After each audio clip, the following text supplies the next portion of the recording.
Hi everyone, welcome back to Let's Talk About It with Kelly. This is season 2. This is my husband John.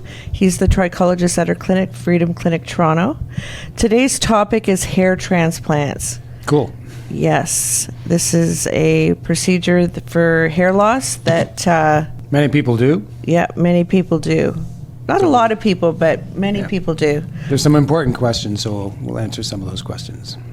Okay, thanks, John. First question, for someone completely new to the topic, what exactly is hair transplants? So a hair transplant is a method of taking healthy growing hair from the back or sides area of the scalp and transplanting it into the hair loss area. So usually the hair loss area is in the top. So we move hairs from the back and to the front. So we're transplanting them. Important couple things to remember. We're actually removing the hair from the back and planting it. So we're limited as to how much we can move. Okay? But it's a method of moving hair from the back to the front. And these are healthy hairs. They usually will not thin out once they're put into the thinning area, although there is a situation where they might. Okay. How have hair transplant procedures evolved in the last 10 to 15 years? Okay, so the biggest development of hair transplants or change was, well, there's been a few, but the main one in the last 10 to 15 years is the movement away from strip surgeries, where a strip of skin, hair-bearing skin, is removed from the back and sides. Leaves you a big scar at the back, it leaves right? a linear scar, okay? And that strip is then divided up into individual follicles, and the follicles are planted in here, and this is just, the area is just stitched up in the back. Most of the surgeries now are done with what's called follicular unit extraction, where a single follicle is taken out at a time and replanted. Wow. Now, so the things that have changed are the devices that are used to remove and plant. There's different types of scalpels, there's different types of punches, there's robot machines now that can do this procedure.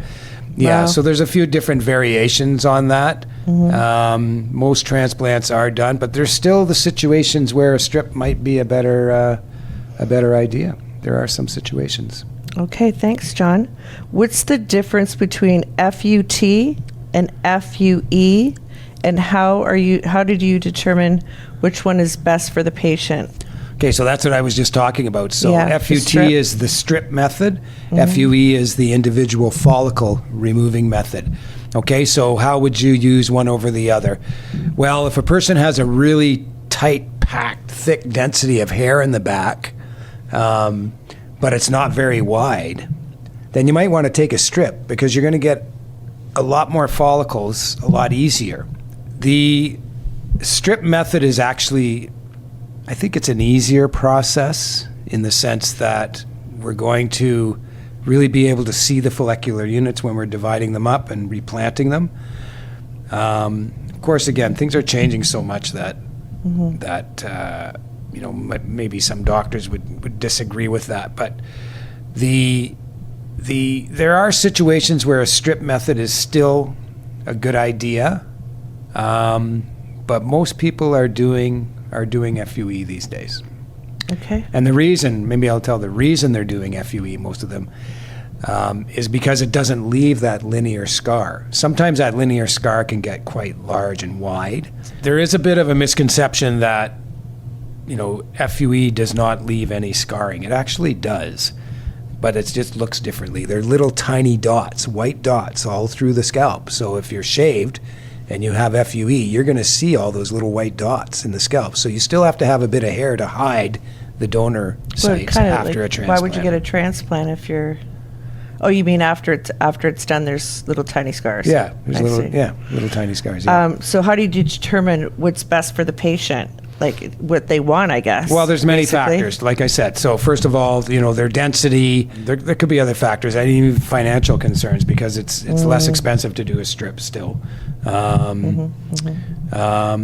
a few different situations that might arise. Okay, that's great, John. So the next question is, who is the ideal candidate for a hair transplant? Well, the ideal candidate would be, someone with a good density of hair on the sides and back, maybe not completely bald in the top. Well, definitely not completely bald in the top. So there's a type of hair loss where you'll get, Maybe a recession. thinning? You'll get recession. Well, not so much thinning. I'll talk about that in a second. But where you'll get recession back, halfway up to here, then this will all remain intact. Well, they're ideal because we only have to transplant the front. Remember, we're limited because we can only transplant so many There's only hairs. so much donor. That's right. So the first, thing about it, like the most important thing is the donor area is large and healthy. The less we have to cover, the better it is, the more ideal it is, okay? If a person's just thinning, and this is the case with women too, and we transplant into this area, it can cause something called shock loss, okay? Which is because we've did all the surgery in here, the existing hair sheds just because of the shock of the surgery. Now, obviously a lot of the hair will grow back, but some of it might not, and some of it might not grow in as thick as it was before because the person has androgenetic alopecia. The miniaturization process occurs when the hair is in dormancy. So if we cause a whole bunch of hair to go into dormancy for a couple of months, and then it starts to regrow, well, it might come in thinner. So often, so people with a large amount of density in here are not ideal candidates, in my opinion, because we can often make the existing hair worse. Okay. Really? So, we want to know how far the hair loss is going.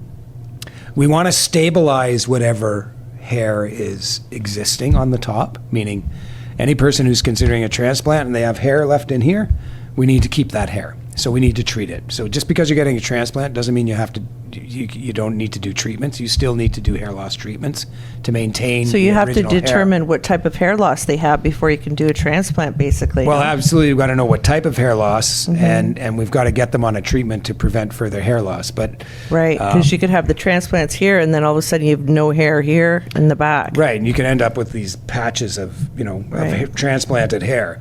The biggest mistake that people make is when they'll do a hair transplant on a young person just in the temples. And then 10 years later, all the rest of the hair is gone and they've got these two horns sitting here. Oh my God. So, you never do a transplant on a really young person because you don't know how far their hair loss is going. Another big concern is, the donor area. We need to know how far that hair loss area is going down the scalp because we can't take donor hair from there, because if we take hair that's going to thin in 10 years and put it here, it's going to thin in 10 years. We don't want that to happen. The hair we want to take is 100%. We want 100% healthy hair to transplant. So it's tricky. Yeah, for sure. Absolutely. Are there patients you turn away because of transplants? Is it the right solution? Oh, yeah. Often there's people that aren't good candidates for it. And one of the things that we're seeing a lot of now is a type of hair loss, which is a variation of androgenetic hair loss, sometimes known as DUPA, diffuse unpatterned alopecia, where we get just a diffuse miniaturization all over the scalp. Well, it'll still be more obvious in the front usually, but if we look under the microscope, we see that there are miniaturized hairs in the back. And if there's miniaturized hairs back here, we can't use it to transplant because they're going to keep miniaturizing and you're going to transplant it and it's just going to end up thinning out, again. So that's a situation where we'll say, you're just not a good candidate. That happens with women as well. And then, men who just have really, really extensive hair loss, it's often not worth it. You don't have the donor, basically. And you can just create a little island of hair in the front. It's not going to look that great.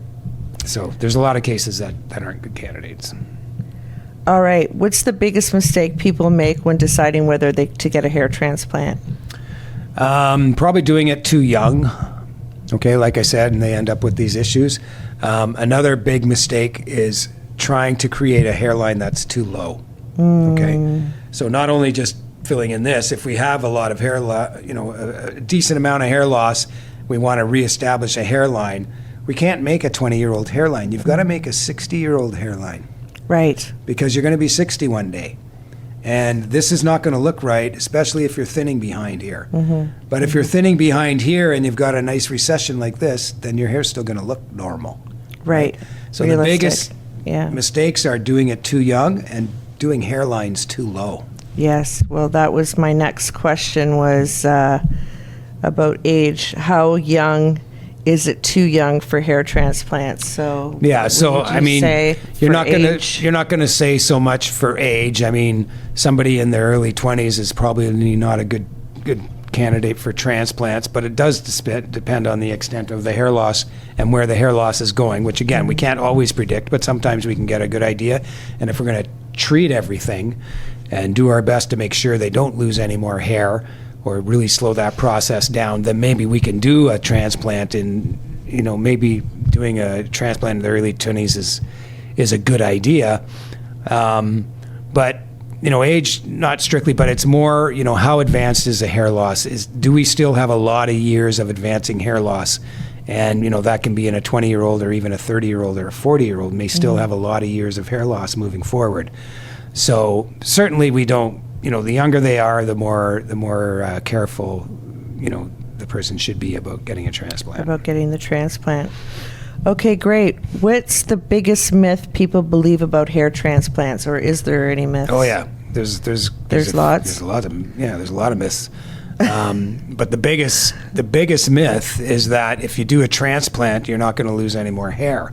Some people, for some reason, people automatically think that.